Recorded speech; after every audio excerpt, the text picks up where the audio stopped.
I never thought I'd find myself in a situation like this. I mean, who does? But here I am, sitting on the edge of the bed in our bedroom, staring at the wall while the weight of betrayal presses down on my chest like a heavy rock. I've always considered myself an easygoing guy, the type who goes with the flow. My name's Mark and my wife Jenny, and I have been married for 6 years. We've had our ups and downs like any couple, but we were happy, or so I thought. Jenny and I met in college at a party thrown by a mutual friend. She was the life of the party, laughing and dancing as if no one else existed. I remember being captivated by her energy. We clicked instantly and spent the entire night talking about everything from our favorite music to our dreams for the future. After a whirlwind romance, we tied the knot and settled into our life together. In the beginning, everything was perfect.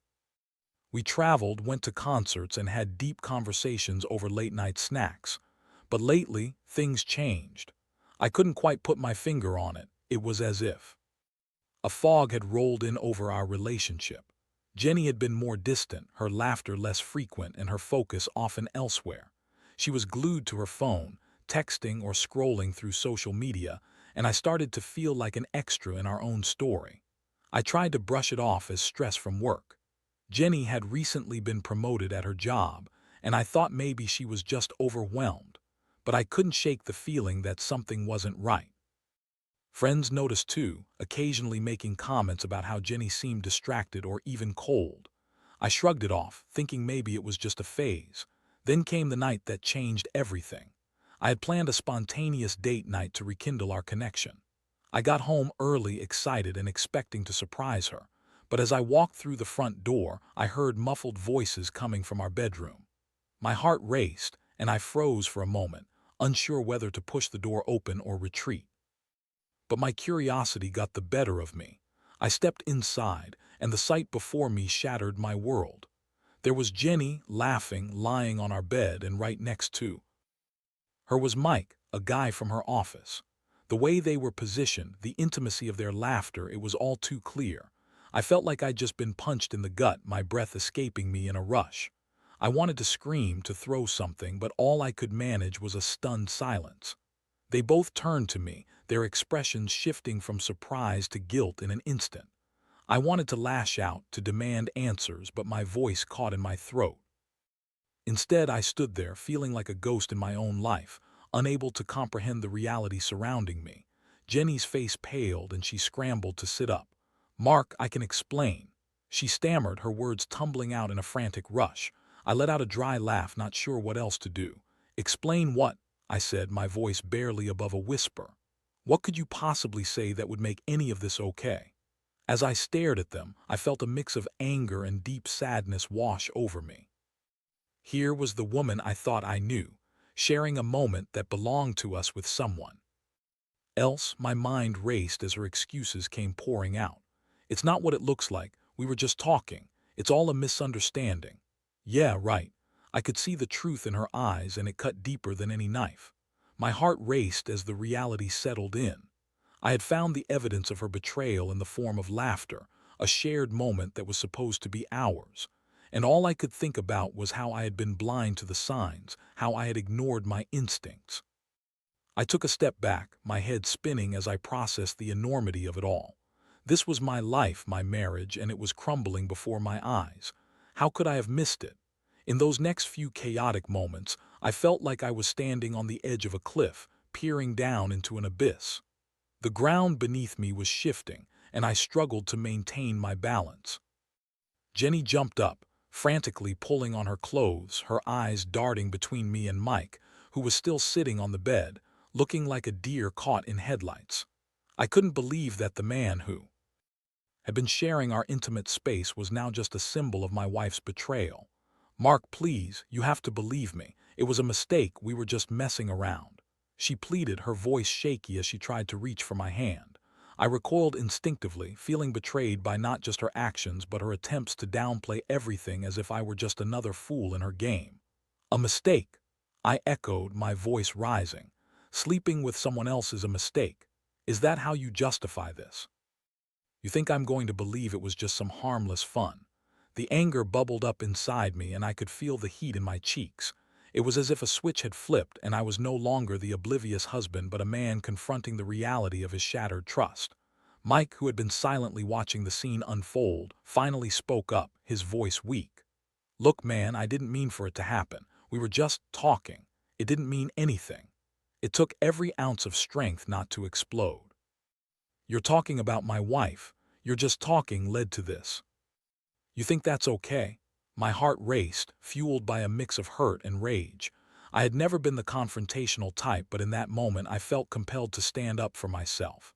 Jenny cut in again, tears streaming down her face. "Mark, please, I love you. I don't want to lose you over this. It meant nothing to me." Her words felt like a knife twisting deeper into the wound. I had always thought love was supposed to be unconditional, to weather any storm, but now I questioned everything about our relationship. If it meant nothing, then why didn't you just talk to me? Why didn't you come to me with whatever it is you were feeling? The reality of what I had just discovered was crashing down on me like a tidal wave. I wanted to scream, to cry, to throw things. But all I could manage was to stare at the two of them, my heart heavy with betrayal. The memories of our life together flashed through my mind, the laughter, the late-night talks, the things we had built together. It felt like an elaborate house of cards that had been kicked over, scattering everything we had worked for. "Mark, I swear I'll do anything to make this right," Jenny insisted, stepping closer to me, her hands outstretched. I stepped back, shaking my head. "No, you don't get to play the 'I'll make it right' card now. You've already made your choice. You made your bed and now you have to lie in it." The words felt bitter as they left my mouth, but they were the truth. In that moment, I knew I needed space to think. I didn't want to lash out, to say things I might regret later in the heat of anger. "I need to go," I said finally, my voice steadier than I felt. I turned to leave, and as I walked away, I could feel their eyes on my back. I didn't know where to go, but I drove aimlessly for what felt like hours. The city lights blurred by me, illuminating the reality of my shattered world. I pulled into a parking lot and turned off the engine, resting my head on the steering wheel as the tears finally came. I thought of Jenny, of the woman I had loved and built a life with, and how easily she had tossed it aside. The emotional toll of it all was overwhelming. Rage bubbled up inside of me, mingling with the pain and disbelief. I felt like an outsider in my own skin, questioning everything I had known. The image of Jenny with Mike burned into my mind, making it impossible to think straight. I wanted revenge. I wanted to make her feel just a fraction of the pain she had caused me. Each breath I took became heavier, filled with sorrow and anger. I knew I had to plan my next move carefully. Jenny had hurt me deeply, and while I wasn't sure what that would look like yet, I felt the familiar urge for revenge creeping in. I wasn't just going to let this go. I had to make her understand the gravity of what she had done. Sitting in that parking lot, the reality of my situation began to settle deeper into my bones. The betrayal stung sharper than any physical pain I had ever felt. I realized something had to change, and it had to start with me. I couldn't just sit back and let Jenny's infidelity define me. That night I made a decision. I'd give myself time to heal, but I wasn't going to let her get away with this unscathed either. I needed to confront her in a way that would make her understand just how much she had hurt me. The next day felt like a blur. I stayed at a friend's place, not knowing how to face my own home. I needed distance, but I also needed clarity. James, my best friend since high school, became my sounding board. He listened to my pain and frustration, offering a mix of sympathy and tough love. "You know, Mark, people make mistakes, but this is beyond that," he said, his voice steady. "You need to decide what you want to do next. You can't just let this fester." As I contemplated my next move, a plan began to take shape. I wasn't going to confront Jenny in anger. Instead, I was going to use the situation to my advantage. It was time for her to truly see the consequences of her actions, and I needed to remind her of the life she was throwing away. I started by digging into Jenny. Activities. I was no detective, but I realized I had a few connections that could help. I reached out to a coworker of hers, someone I had met at a couple of company events. I explained the situation without giving too much away, just enough to get some intel. It turned out that Jenny had been spending late nights at work more often than I had realized, and her hours had somehow aligned with Mike's. The thought of them sneaking around like this made my blood boil, but it also gave me the information I needed. Over the next few days, I gathered evidence. Nothing too drastic, but enough to make a point. Photos of them together at work functions, snippets of conversations from mutual friends who unknowingly revealed more than they should have. I wanted her to feel the weight of her betrayal, to see how many people were now aware of what she had done. I also bolstered my emotional defenses. I spent time with friends, reconnected with hobbies I had abandoned, and poured myself into work. I began to remember who I was outside of being Jenny's husband. Each day brought me a little closer to clarity, and I started feeling less like a victim and more like a man in control of his life again. Finally, the day came when I couldn't put it off any longer. I returned home, standing in the doorway of our apartment. Everything felt different now. The walls echoed memories of our laughter, and I could almost hear the ghosts of our past. I took a deep breath and stepped inside, determined to not let the heartbreak swallow me whole. Jenny was there, sitting on the couch, her fingers nervously fidgeting with a blanket. When she saw me, her expression changed, flickering between relief and dread. "Mark, I'm so glad you're back. We need to talk," she said, her voice shaky as she stood up. "Yeah, we do," I replied, trying to keep my tone steady. "I just want you to know that I know everything." Her eyes widened, and I could see the realization dawning on her. "Everything? What do you mean?" I took a step closer, wanting to maintain the upper hand. "I mean, I know about you and Mike. I know how often you've been working late and that you've been lying to me." It was never just about talking, was it? The color drained from her face and her mouth opened and closed like a fish out of water. For a moment she seemed to scramble for words. "Mark, please listen, I was going to tell you, I just—" "Save it," I interrupted, raising my hand to silence her. "You've had your chances. I want you to understand how serious this is. I've spoken to people, and it's not just me who sees it. You've painted a target on our relationship, and I refuse to be the only one in pain here." I pulled out the evidence I'd gathered, laying it all out in front of her. Each photo, each anecdote felt like a punch to the gut for both of us. I saw the realization settle into her expression, the weight of her actions crashing down like a ton of bricks. "Mark, I know I messed up. I don't want to lose you," she finally managed, tears spilling down her cheeks. I could see the remorse in her eyes, but it felt so hollow. "You've already lost me, Jenny. You just don't know it yet." My voice was calmer now, but the hurt still lingered. Right then, I felt a rush of empowerment. I wasn't the same man who had stumbled onto betrayal. I was ready to make decisions that would shape my future. I wasn't just going to sit back and let her cause more pain. I needed to take control, and that meant making her truly understand what she had done, even if it meant hurting her to make my point. I turned to leave the room, my heart racing, not just from anger but from a newfound resolve. I had a plan, and it was time to execute it. As I walked away from Jenny, the air felt charged with a mixture of tension and a strange sense of liberation. I had taken control of my narrative, and no longer was I going to be a passive player in this twisted game. My heart was still heavy with the betrayal, but the anger was morphing into something more actionable, a plan for revenge that would lay bare the reality of what she had done. I took some time to think through the next steps. I didn't want to humiliate her, but I needed her to feel the weight of her choices. It struck me that confronting Mike could be a part of this plan. He had invaded my life and needed to understand the impact of his actions. I knew it might make things messier, but I didn't care. I felt a dark satisfaction in the thought of him squirming under the weight of his choices. Over the next few days, I meticulously crafted a plan. I reached out to a few mutual friends, casually mentioning that I had heard some things about Jenny and Mike.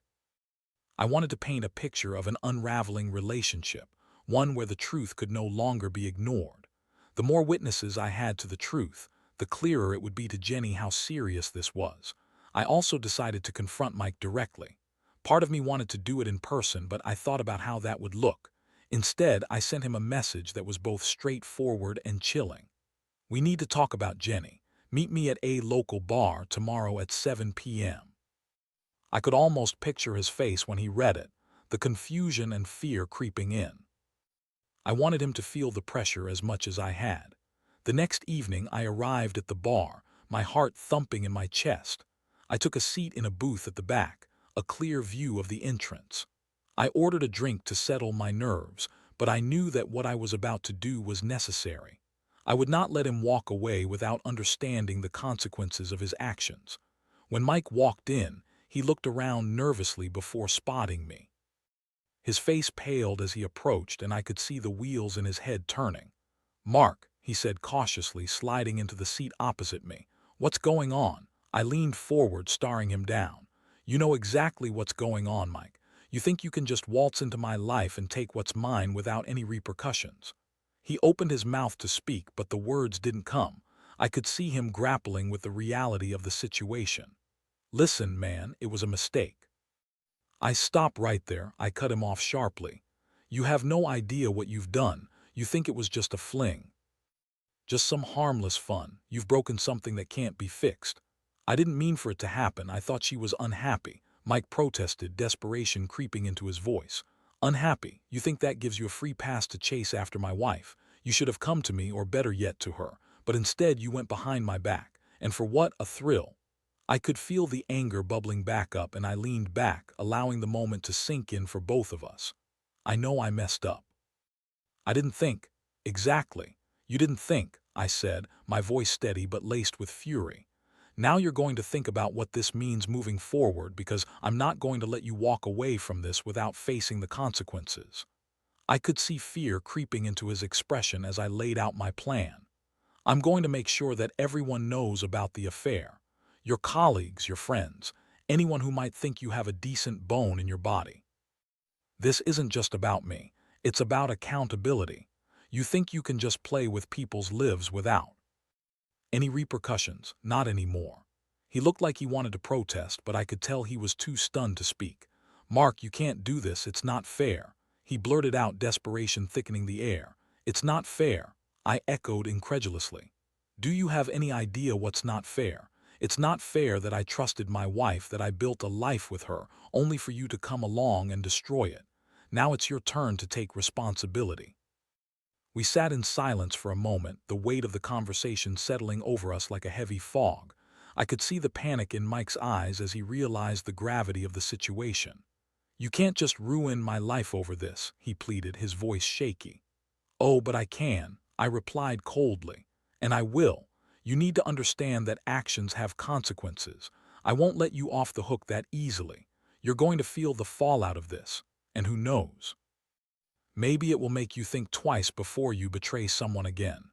With that, I pushed up from the table, ready to leave him to grapple with the reality I had laid before him. As I stepped outside the bar, I felt a rush of satisfaction. It wasn't just about revenge. It was about reclaiming my sense of self, about taking back the power that had been stripped from me. Jenny needed to understand that this wasn't just a mistake that could be swept under the rug.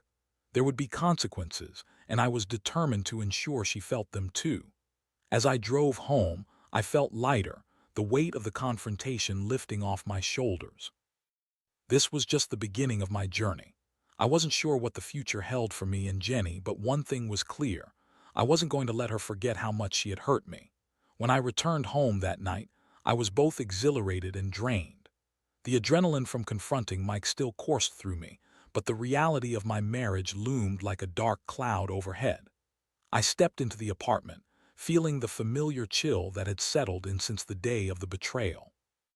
The air was thick with unspoken words and unresolved feelings.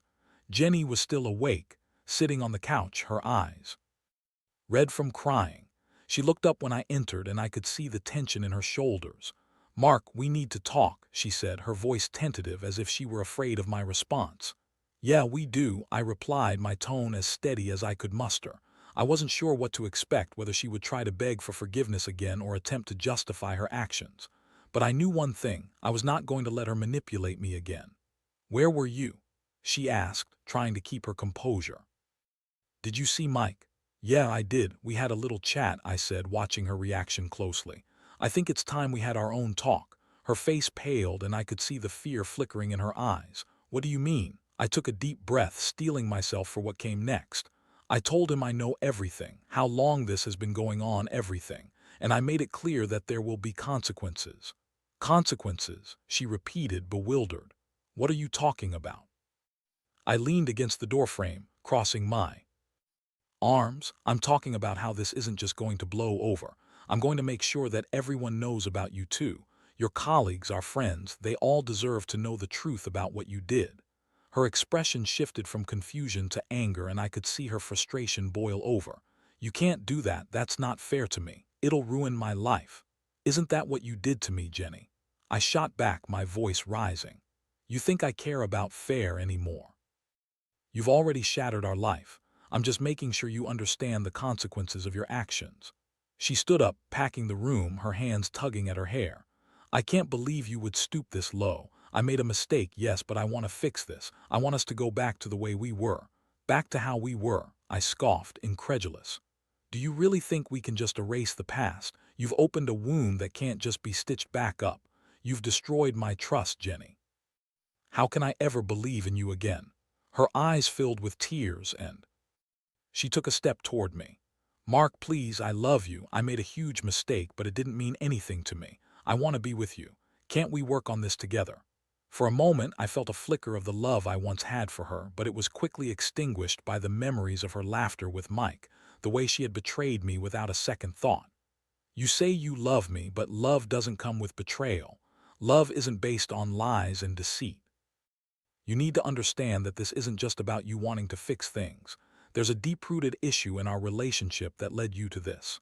She opened her mouth to respond, but I raised my hand to stop her. No more excuses, Jenny. This is it. You need to reflect on what you've done and the damage it has caused. Until you can take full responsibility for your actions, we can't talk about a future together. Mark, she started, her voice trembling. I need time to think. We both do, I said firmly.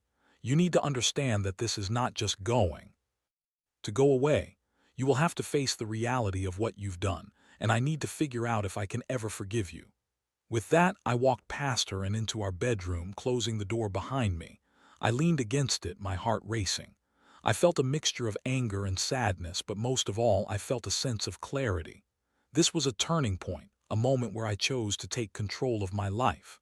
As I lay in bed, the silence of the apartment echoed in my ears. I thought about what I had said to Jenny and how much I meant it. I didn't want to drag this out indefinitely, but I also knew I couldn't rush into decisions anymore. I needed to think about what I truly wanted. The next few days were tumultuous. Jenny and I exchanged few words beyond the necessities. I could feel the tension simmering beneath the surface, but I kept my distance, both physically and emotionally. I spent time with friends, sometimes explaining to them what had happened, and they offered support, allowing me to vent my frustrations and fears. But the emotional toll of it all weighed heavily on me, and I found myself questioning everything: the love I felt, the life we had built, and whether it was worth saving. After a week of silence, I decided it was time for another conversation with Jenny. I needed to know if she had taken the time to reflect on her actions, to understand what had happened and why. If we were going to move forward, I needed to see genuine remorse and a commitment to change. I found her in the living room, and she looked up as I entered, a hesitant hope in her eyes. Mark, let's talk, I said, cutting her off before she could say anything more. I want to know if you understand the gravity of what you've done.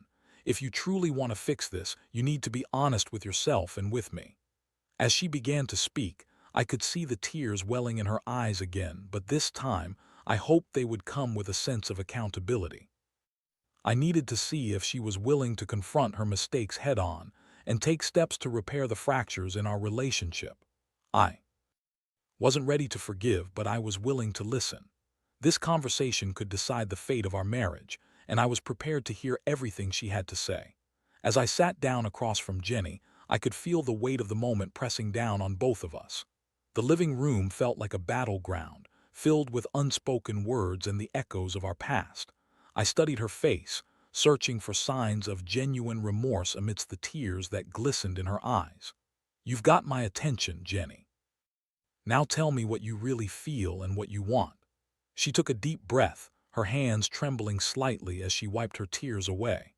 Mark, I've spent the last week thinking about everything. I can't believe I let myself get caught up in something so stupid and reckless. I've hurt you in ways I can't even begin to describe.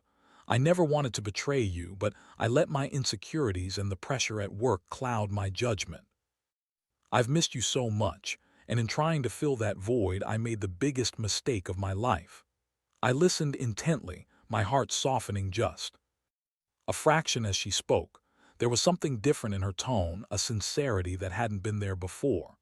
I want to fix this. I know it won't be easy, and I understand if you're angry. You have every right to be, but I want to prove to you that I can change. I don't want to lose you. Her words hung in the air, and I could see she was genuinely scared. You say you want to fix this, but how? Actions speak louder than words, Jenny.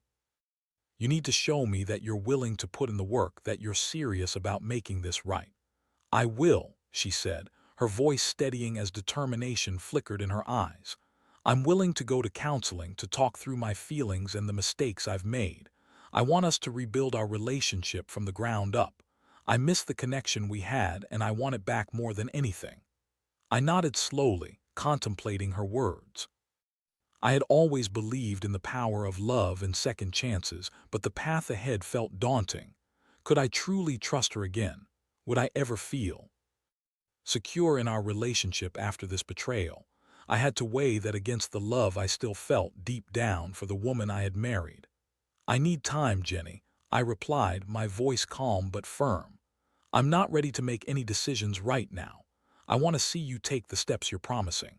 If we're going to move forward, we need to rebuild trust, and that's going to take time.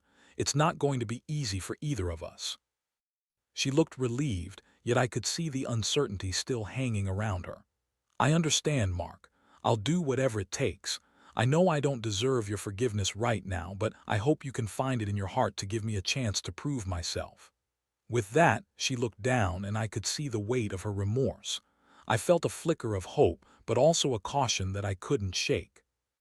It would be a long road ahead, and I was acutely aware that the scars of betrayal wouldn't vanish overnight, if they ever would at all. As I contemplated our future, I realized that this moment was not just about her mistakes, but also about my own growth. I had found my voice, standing up for myself and addressing the issues in our relationship. I had learned the importance of self-respect and the necessity of confronting uncomfortable truths. It's going to be a process, I said finally, breaking the silence. We'll need to set boundaries and establish open communication. I need to know that you're committed to this as much as I am. Jenny nodded, her expression earnest. Absolutely. I want to do this. I want us to be happy again, even if it takes a long time. I just hope you can find it in your heart to forgive me one day. The road ahead felt uncertain, filled with challenges and hard conversations. But as we continued to talk and laid the groundwork for what our future might look like, I started to feel a glimmer of hope. Maybe we could navigate this storm together. Maybe we could find a way to rebuild from the ashes of betrayal. I knew it wouldn't be easy, and there would be days of doubt and anger, but I was willing to try. After all, love is not just a feeling, it's also a choice. And in that moment, I made the choice to fight for our marriage, hoping that together we could emerge stronger than before. As we began this new chapter, I felt a sense of resolve. Whatever the outcome, I was ready to face it, and I would ensure that I wouldn't lose sight of who I was in the process. The journey ahead would define not just our relationship, but me as well. One step at a time, we would find our way back to each other, or perhaps towards something even better. In either case, I was ready, ready to confront the pain, ready to seek healing, and above all, ready to reclaim my life.